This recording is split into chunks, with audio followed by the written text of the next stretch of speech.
La semaine dernière, 3 leaders de la coalition des 14 partis politiques ont séjourné à Paris et se sont entretenus avec le président en exercice de l'Union africaine, Alpha Condé. À en croire des sources bien informées, l'opposition est toujours déterminée au sujet de la satisfaction des préalables qui sont entre autres la libération de l'ensemble des détenus politiques, la libération des détenus dans l'affaire des incendies des marchés du Togo, la levée des contrôles judiciaires sur tous les acteurs politiques et de la société civile, entre autres, Meusée à Javon, Jean Eclou et la levée du siège des villes de Sokodé, Bafilo et Mango au nord du pays. Toutefois, une autre situation taraude l'esprit des leaders de l'opposition.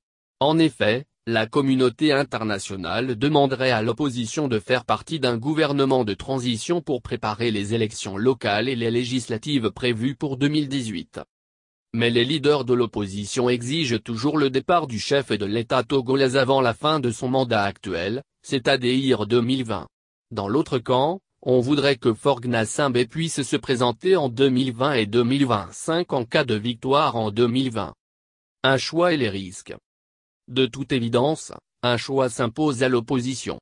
Dans un premier temps, si les leaders de l'opposition choisissent de continuer par exiger le départ de Faure Gnassingbé avant 2020 en toile de fond, la multiplication des manifestations, ce sera sans le soutien de la communauté internationale. En effet, dans le contexte actuel, la communauté internationale ne peut soutenir officiellement cette revendication. Et Alpha Condé l'a bien souligné. Pour le départ du président, c'est une question interne du pays. Je ne peux pas m'en mêler, a déclaré récemment le président en exercice de l'Union africaine. En fait, la communauté internationale, sachant l'appui de l'armée au régime cinquantenaire, craint une déstabilisation du pays si le régime tombe subitement.